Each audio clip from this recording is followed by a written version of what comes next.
One of the happiest days I've ever had was 9 years ago when I was working on my PhD. I had just recently broken up with my girlfriend and I couldn't find anybody to go to a coin show with. I used to like to collect coins, I still do, but I have other things going on at the moment and I haven't been to a coin show in many years. But I went to that coin show alone and I really didn't think I could have a good time, and I did. I had the best time of my life, and that day actually sticks out as one of the happiest days I ever had because I realized that life goes on without the girl.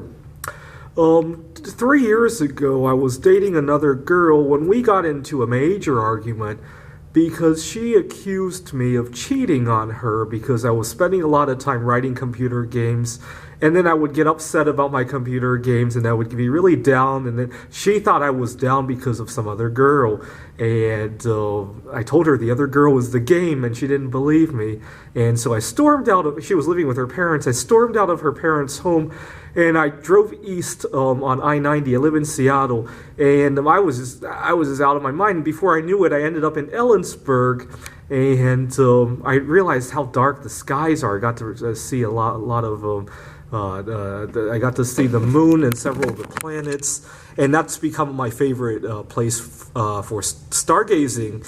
And I discovered a little bit about myself, and I've become a little bit more sensitive to the idea of spending alone time because I'm getting married soon, and my concept of alone time is quickly going extinct. The big problem is that even though I enjoy being single, a lot of times our society doesn't enjoy it on my behalf. People seem to want to take advantage of the fact that I'm single. You know, in the workplace especially, people think you're single, you have all this extra time. Or even just out in public, people think single people don't need as many accommodations. I'm getting ready to fly to my computer gaming conference that I go to every year. This might be my very last one because of getting married, or at least my last one for a long time. And I had a little trouble at the airport last year because I had booked my seat. And I chose the seat specifically because of something I wanted to see in the sky. See, I was flying from Los Angeles to Tokyo, and I wanted to sit on the left side of the plane because I wanted to look toward the equator. That's where all the moon, the sun, and all the planets rise and set. And when I got to the airport, they switched my seat because a family needed the seat. And yeah, I understand family needs to be together. And it turned out okay. I got on the plane and I had to ask a whole row of seats to accommodate me because obviously everybody on the left side of the plane needed to be together. So I basically had to ask everybody that was sitting in my row to switch with everybody in the left row.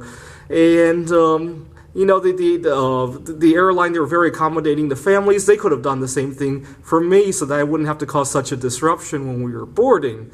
And even then, the flight attendant was very impatient at me because people had to move their luggage and all that. The people who were on the plane were very nice to me. But I'm getting a little bit nervous because I really enjoy my time with myself. I didn't realize this when I was younger. You know, nowadays, sometimes in the middle of a relationship, I'm almost looking forward to breaking up, and then vice versa. When I'm alone, I look for the relationship. But I see there's positives in both directions. You know, if I had it my way, I sometimes joke, obviously, I don't tell this to the girl, but I wish people could live to be about 1,000 years old, and we could have 10 relationships during that time. We could have 5 with somebody else, and then between that, we could have 5 alone. That would be my ideal lifespan. Unfortunately, it's not happening at the moment, and I guess I'll just have to make use of the time I do have alone when I am married and enjoy these things. As long as my wife won't think that I'm cheating with her on somebody. Thanks for watching.